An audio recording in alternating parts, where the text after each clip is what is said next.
ಇವತ್ತು ಇಡೀ ದೇಶ ಮಾತ್ರ ಅಲ್ಲ, ಪ್ರಪಂಚದ ಅನೇಕ ರಾಷ್ಟ್ರಗಳು ಇವತ್ತಿನ ರಾತ್ರಿಯ ಪಂದ್ಯಾಟಕ್ಕಾಗಿ ಕಾದು ಕುಳಿತಿದೆ. ಕಾರಣ ಟೀಮ್ ಇಂಡಿಯಾ ಇವತ್ತು ಫೈನಲ್ ಮ್ಯಾಚ್ ಅಲ್ಲಿದೆ.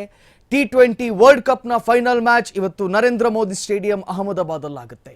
ಏನಾಗಬಹುದು?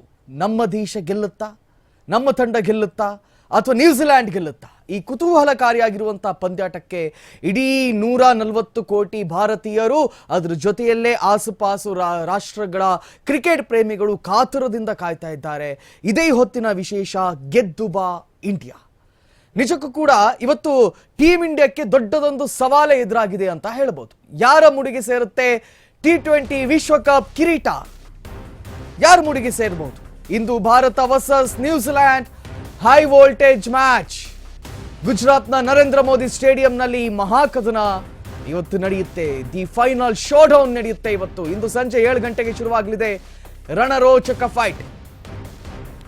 ಸಬರಮತಿ ನದಿ ತಟದಲ್ಲಿ ಭಾರತ ವರ್ಸಸ್ ನ್ಯೂಜಿಲ್ಯಾಂಡ್ ಯುದ್ಧ ಆರಂಭವಾಗುತ್ತೆ. ಸೂರ್ಯಕುಮಾರ್ ಯಾದವ್ ನಾಯಕತ್ವದಲ್ಲಿ ಟೀಮ್ ಇಂಡಿಯಾ ಜಯಭೇರಿ ಆಗುತ್ತಾ? ಕಾದು ನೋಡಬೇಕು. ಮಿಶೆಲ್ ಸ್ಯಾಂಟ್ನರ್ ನಾಯಕತ್ವದಲ್ಲಿ ನ್ಯೂಜಿಲ್ಯಾಂಡ್ ಟೀಮ್ ಕಣಕ್ಕಿಳಿಯುತ್ತೆ. All rounder Mitchell Santner. Black Caps ತಂಡವನ್ನ ಕಟ್ಟಿ ಹಾಕಲು ಟೀಮ್ ಇಂಡಿಯಾ ತಂತ್ರ ಮಾತ್ರ ಅಲ್ಲ, ಇಲ್ಲಿ ರಣತಂತ್ರವನ್ನ ಕೂಡ ಹಿಡಿಬೇಕು. ಯಾರ ಮುಡಿಗೆ ಸೇರುತ್ತೆ T20 ವಿಶ್ವಕಪ್ ಕಿರೀಟ? ಇದು ಬಹಳ ರೋಚಕತೆಯನ್ನ ಪಡೆದುಕೊಂಡಿದೆ.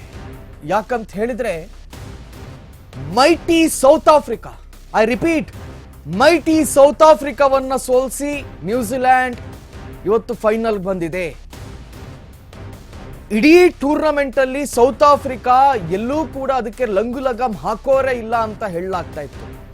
ಈವನ್ ಇಂಡಿಯಾದ ಎದುರಿಗೆ ಯಾವ ರೀತಿಯಲ್ಲಿ ಸೌತ್ ಆಫ್ರಿಕಾ ಜಯಭೇರಿ ಗಳಿಸ್ತು ಅಂತ ನಿಮ್ಗೆ ಗೊತ್ತಿದೆ.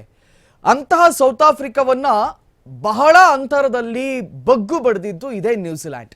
ಕೇವಲ 12 ಓವರ್ ಅಲ್ಲಿ ಸೌತ್ ಆಫ್ರಿಕಾವನ್ನ ಟಾರ್ಗೆಟ್ ಏನಿತ್ತು ನೋಡಿ, 170 ರನ್ಸ್, ಅದನ್ನ ಬಹಳ ಸಲೀಸಾಗಿ ಬಡಿದು ಬಿಡ್ತು ನ್ಯೂಜಿಲ್ಯಾಂಡ್.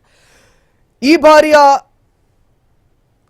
ಬಲಾನುಬಲದಲ್ಲಿ ಅತ್ಯಂತ ಬಲಶಾಲಿ ತಂಡ ಅಂತ ಕರೆಸಿಕೊಳ್ಳಲಾಗುತ್ತೆ ನ್ಯೂಜಿಲ್ಯಾಂಡ್. ಅದಲ್ಲದೆ ಈ ಹಿಂದಿನ ನಮ್ಮ ಇತಿಹಾಸಗಳನ್ನು ನೋಡುವಾಗ T20 ವರ್ಲ್ಡ್ ಕಪ್ ಅಲ್ಲಿ ಭಾರತ ನ್ಯೂಜಿಲ್ಯಾಂಡ್ ಎದುರಿಗೆ 3 ಬಾರಿ ಸೋತಿದೆ. 3 ಬಾರಿ, ಒಂದೇ ಒಂದು ಸತಿ ಗೆಲ್ಲಿಲ್ಲ. 2 ಸತಿ ಸೆಮಿಫೈನಲ್ ಸ್ಟೇಜ್ ಅಲ್ಲಿ, ಮತ್ತೊಂದು ನಾರ್ಮಲ್ ಸ್ಟೇಜ್, ಲೀಗ್ ಸ್ಟೇಜ್ ಅಲ್ಲಿ ಇವತ್ತು ಟೀಮ್ ಇಂಡಿಯಾ ನ್ಯೂಜಿಲ್ಯಾಂಡ್ ಎದುರಿಗೆ ಸೋತು ಬಿಟ್ಟಿದೆ. ಹಾಗಾದ್ರೆ ಇದು 4ನೇ ಬಾರಿ ನಾವು ಅವ್ರನ್ನ ಎದುರಾಗ್ತಾ ಇದ್ದೀವಿ, ಅದು ಕೂಡ ಫೈನಲ್ನಲ್ಲಿ. ಸೊ ನಾವು ಗೆಲ್ಲಬಹುದಾ, ಗೆಲ್ಲಲ್ವಾ? ಇದು ಈ ಹೊತ್ತಿನ ಬಹಳ ಕುತೂಹಲಕಾರಿ ವಿಚಾರಗಳಾಗಿವೆ. ಅದರ ಜೊತೆಯಲ್ಲೇ ಇವತ್ತು ಟೀಮ್ ಇಂಡಿಯಾ ಗೆಲ್ಲೇಬೇಕು ಅಂತ ಹೇಳಿ ರಾಷ್ಟ್ರವ್ಯಾಪಿ, ರಾಜ್ಯವ್ಯಾಪಿ ಎಲ್ಲರೂ ಕೂಡ ಪ್ರಾರ್ಥನೆಗಳನ್ನು ಸಲ್ಲಿಸ್ತಾ ಇದ್ದಾರೆ.